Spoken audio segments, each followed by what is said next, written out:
unsa may atong balantayan sa kumbira nga posible nga ato kini na neglect or ato kini nga na practice sa ato ang ginikanan sa ato mga silingan ninyo nakita unsa itong bantayanan sa bangkete sa banquet or banquet kung naay kumbira unsay nindot nga mga i-practice kung naay kumbira. Ha? Greetings. During in a certain occasion, in a certain fiesta or celebration, unsay atong mga attitude nga dapat nato bantayan? Being hospitable. Aside from that, kung ikaw may akong giimbita,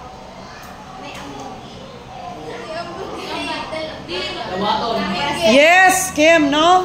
Dili ta magdala og dagan nga. Di kay pamilya. Kung ikaw ray giimbita, ayaw dato ipagdala og imong higala.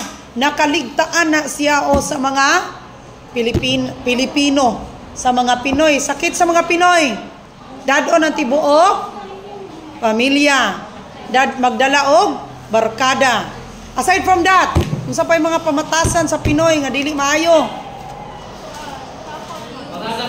Matakaw, patakaog, magpatuyang og kuha. Yes, no, the very harsh word, sakit kayong pulungon, sirok, dalo. Matakaw, no, matakaw, dilo, dalo. Dili maikog. No, dili maikog, mamutos.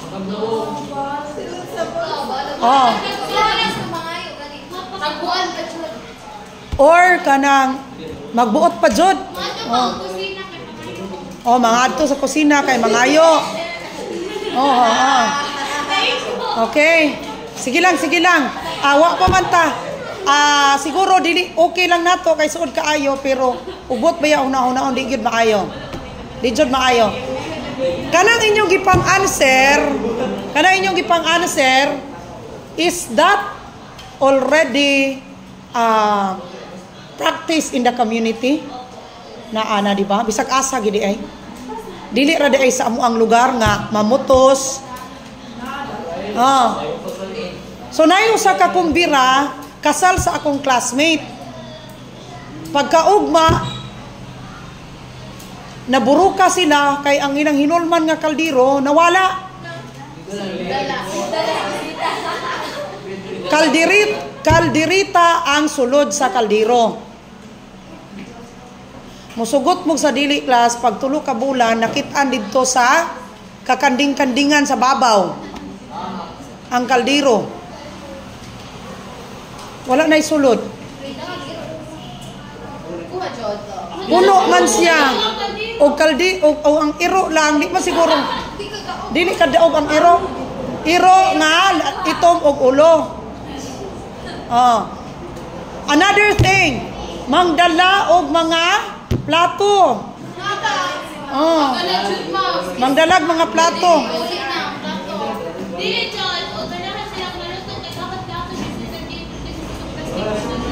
Kana ato mga attitude, no?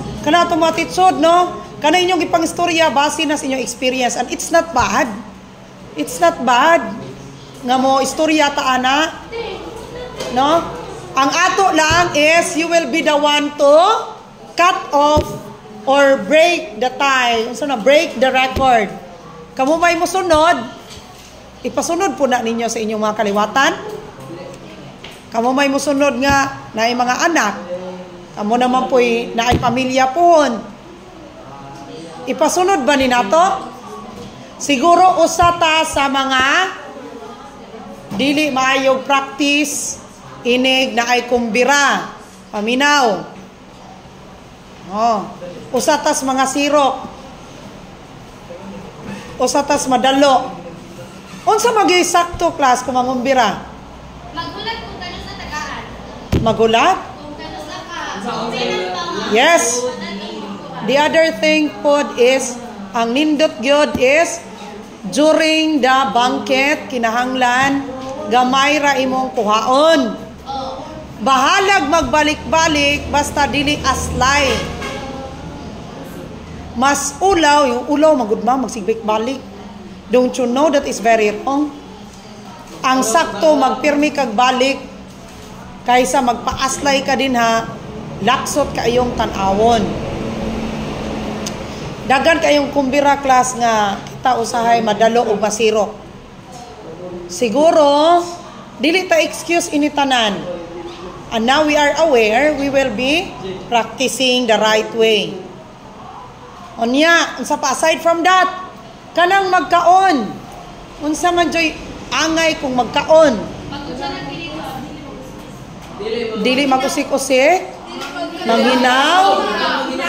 Ha? Dili mag-inuslop. Dili maghinangol. Dili magtakla-takla. Dili do not talk when your mouth is full. No, do not talk when your mouth is full. So, di ta pwede mag-istoryahanay. Mo ba? Yes.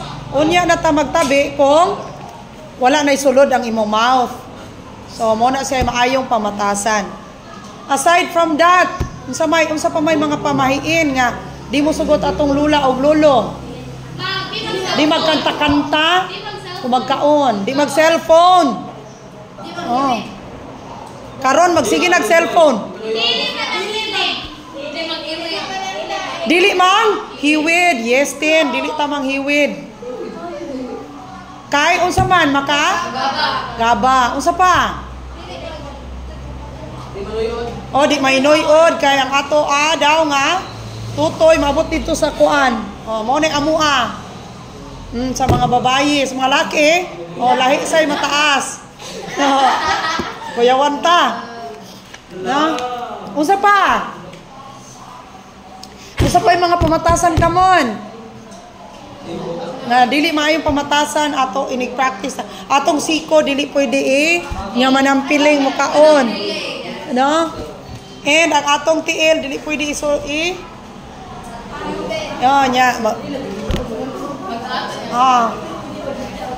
di pwede maghigda magkaon. Yes, kana usay practice na nato. Nya tanaw-tanaw sa cellphone. Sige tagbungat ini class. Sige tag-remind, sige tag-klase-klase ini. Ambot lang nabay makuha. No? So mga pamatasan in every celebration or naa sa inyong balay, mga etiquette during occasions or during eating or in the banquet. So dapat mauna to ang buhaton.